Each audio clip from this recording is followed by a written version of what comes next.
Do we really have free will, or everything is predestined? This subject has been a topic of debate for several years.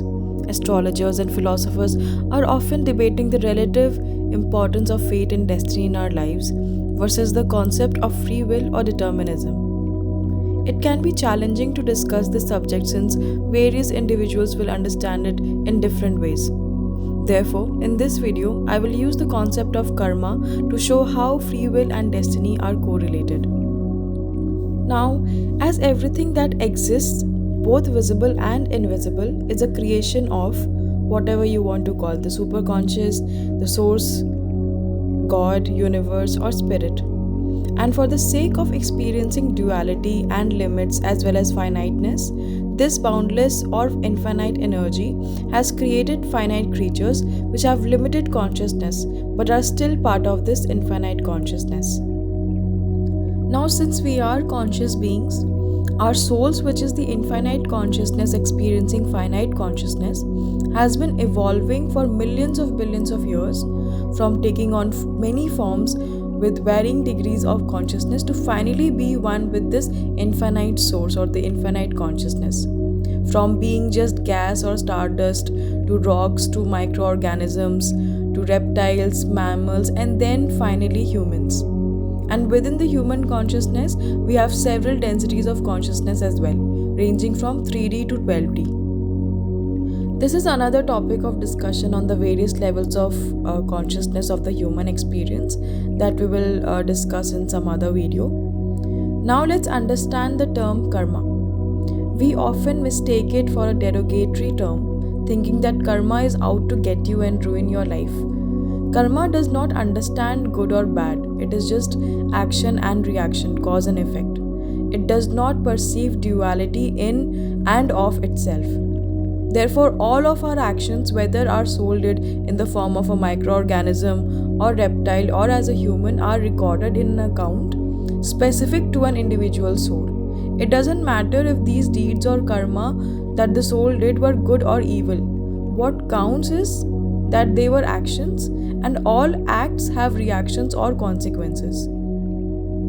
Therefore, if a spirit takes on a human body form, let's say for the third time, it will have accumulated what is called as the sanchita karma, which is the karma accumulated over millions of years of soul's evolution through various states of consciousness, whether as a rock or reptile or as a human in previous two lives. And before taking birth in human form for the third time, this soul decides all of the deeds he will be doing in the upcoming human life to atone for or negate some of his sanchita karma, good or bad, which will be included in his prarabdha karma for the current life. For instance, let's understand this concept with an example. Let's assume that there is a soul whose past incarnations have resulted in a total of 100 karmas, which we can call as his sanchita karma, out of which 80 karmas are good, 20 karmas are bad. Now, he takes another incarnation, and in this current life, his soul has chosen to expunge 30 karmas out of this 100 karmas. Out of this 30, 10 are good and 20 are bad. Now, this is called his prarabdha karma for his current life. Therefore, he takes birth in a family or a situation which would help him clear out this 30 karmas or his prarabdha karma for the current life. Now, once the soul has taken birth, whatever situations or circumstances come up in his life for clearing his prarabdha karma is called as destiny, because the soul has selected these circumstances to atone for portion of his karma. We refer to this as something that cannot be avoided or escaped, whether good or bad. Now, once the soul has exhausted these 30 karmas in this lifetime, it will have freedom to create new actions that will add up to his karmic account, which will be taken care in this life or carried over to the next life. This is called agami karma. Now, let's recap all the different types of karmas that we have talked about up until now. We have sanchita karma, prarabdha karma, and agami karma. Sanchita karma or the accumulated karma refers to your total karma, including the ones inherited from past lifetimes that you may not be fully aware of. Then we have prarabdha karma or the allotted karma, which is a selection of karma from this total accumulated karma or the sanchita karma that you carry through your current lifetime. Then we have agami karma or future actionable karma, which refers to the karma that's generated by your current actions and choices, and that can have consequences either in this lifetime or the future lifetime. Now we understand from the above explanation that destiny is nothing but our prarabdha karma that cannot be changed but can only be exhausted by being experienced. This is why renowned saint Swami Yogananda once said, "Let all the illness and misfortune come to me in this life, so that I can close my karmic account soon and go to Vaikuntha." Now, where does free will come into picture in all this game of karma and destiny? Let's try to understand that with an example. Let us assume for the moment that you are destined to travel the 2 days from Delhi to New York as a result of specific deeds you committed in your previous life. As part of your prarabdha karma for this life, that is your fate.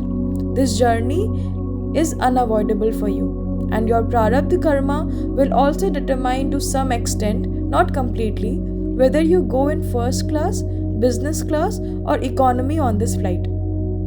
Now you may either utilize this time to enjoy this journey and talk to new people and make new connections, or maybe even find your soulmate, who knows, or keep on whining about the broken air conditioning and the unsatisfactory service provided by the crew. This is your kriyamana karma. It's your choice how you choose to spend these 2 days. This free will is called kriyamana karma, where you consciously choose to react or respond to a situation in your life which is destined. This is the free will that takes over the direction of your life. The will to not let the outer situation disturb your inner environment and enjoy the journey no matter what situation unfolds in front of you. That's why our elders and wise folks often tell us to see the past as our destiny and move on, and the future as our opportunity for free will. It's good advice, but most of us end up doing just the opposite. We keep seeing the past as something we could have controlled as part of our free will, leading to constant regret and guilt over our decisions. Meanwhile, we tend to treat the future as our destiny, as if it is already set in stone and doing nothing about it to change it, which often leaves us feeling pretty miserable in the present moment. So even though our past actions shape our destiny, we still have the power of free will to guide us towards the ultimate purpose of human life, that is moksha or liberation.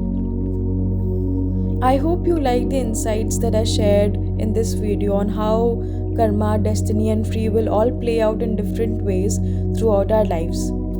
For more content like this, stay tuned to my channel and don't forget to subscribe. Let's meet again in the next video.